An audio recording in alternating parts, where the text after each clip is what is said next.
7월 31일 목요일 큐티입니다. 제목, 하나님의 영광이 떠나는 순간 우리의 기도는 시작되어야 합니다.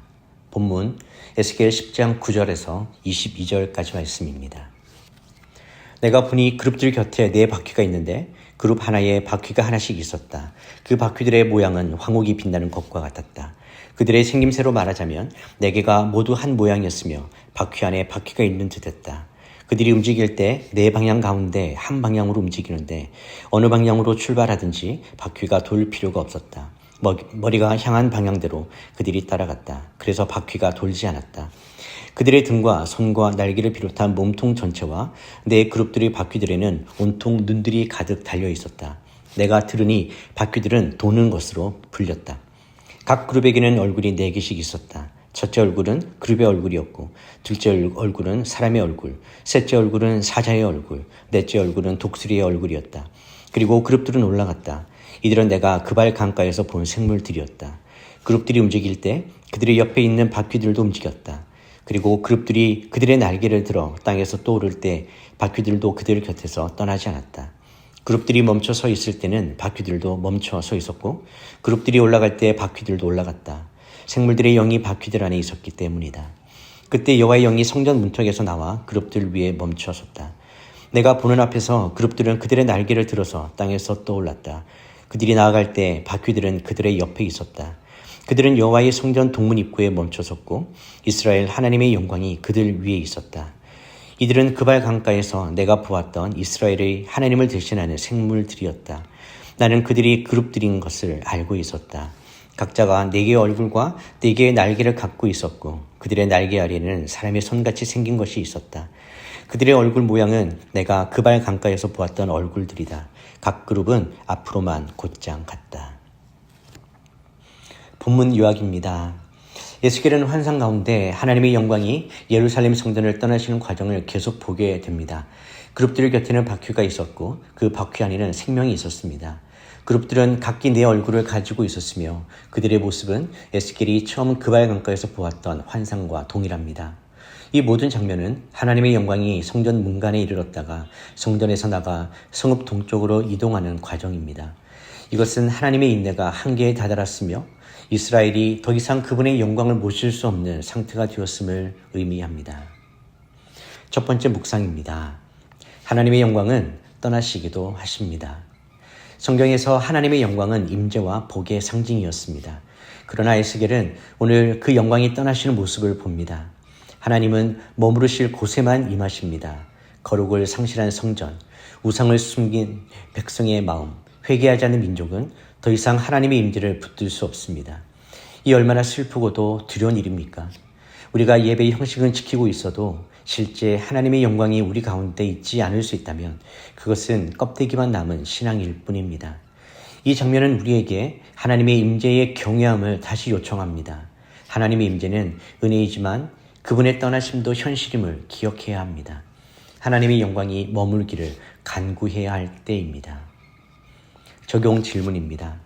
나의 예배와 신앙생활에 하나님의 임재가 실제로 느껴집니까? 혹시 내 안에 하나님의 영광이 머물기 어려운 죄나 우상이 자리하고 있지는 않습니까? 두 번째 묵상입니다. 떠나시는 하나님의 영광을 본 자는 기도하는 사람이 되어야 합니다. 에스겔은 하나님의 영광이 떠나심을 목격한 선지자입니다. 그러나 그는 그것을 끝으로 침묵하지 않았습니다. 오히려 그는 그 떠남을 본 자로서 다시 돌아올 하나님의 회복을 소망하며 말씀을 전하고 백성을 위해 기도하는 자로 살았습니다. 하나님 나라의 사람은 현실의 어둠을 끝으로 보지 않고 회복의 시간을 믿음으로 바라보며 기도하는 사람입니다. 오늘 우리 사회와 교회, 가정, 다음 세대를 향한 하나님의 영광이 점점 멀어지는 것처럼 느껴진다면 우리는 단지 절망하지만 말고 그 사실을 본 자로서 중보자로 서야 합니다. 하나님의 영광은 결국 다시 임하실 것입니다. 왜냐하면 그분은 떠나심으로 끝내시는 분이 아니라 돌아오시는 하나님이시기 때문입니다. 적용 질문입니다. 나는 현실의 무너짐 앞에 절망하고만 있지는 않습니까? 하나님의 임재의 회복을 위해 내가 오늘 감당할 중보의 자리는 어디입니까? 세 번째 묵상입니다. 하나님의 영광이 떠나는 이유는 결국 하나님의 형상을 잃어버렸기 때문입니다. 본문에서 그룹들은 각각 네 얼굴을 가졌습니다. 에스겔 1장에서는 그 네 얼굴, 사자, 소, 독수리, 사람. 이것은 왕권, 섬김, 영성, 관계와 인격을 상징한다고 이해할 수 있습니다. 그런데 오늘 본문에는 처음에는 사람의 얼굴이라고 기록했다가 곧 그들이 그 얼굴을 가지고 있었다며 모호하게 넘어갑니다. 이는 하나님의 영광이 떠나는 상황 속에서 하나님의 형상대로 창조된 사람다운 모습이 상실된 시대를 보여주는 것일 수도 있습니다.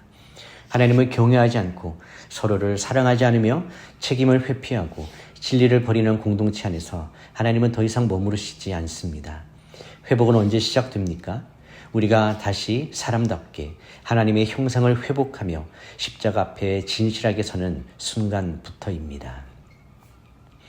적용 질문입니다.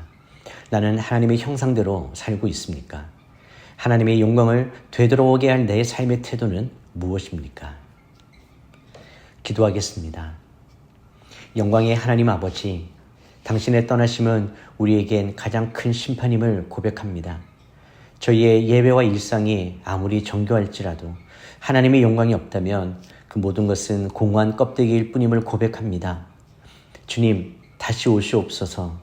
떠나신 당신의 영광이 저희 가운데 다시 머무시길 간절히 소망합니다. 하나님의 임재가 사라진 자리에서 눈물로 회개하게 하시고 다시 돌이켜 하나님의 형상대로 살게 하여 주시옵소서. 예수 그리스도 안에서 우리는 죄와 죽음을 이기신 하나님의 얼굴을 바라봅니다. 이제 저희도 예수님 닮은 삶을 살게 하여 주시옵소서.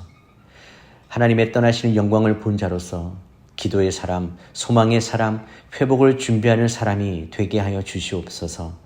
하나님의 나라가 이 땅에 다시 충만히 임하길 간절히 구하며 예수님의 이름으로 기도드립니다. 아멘.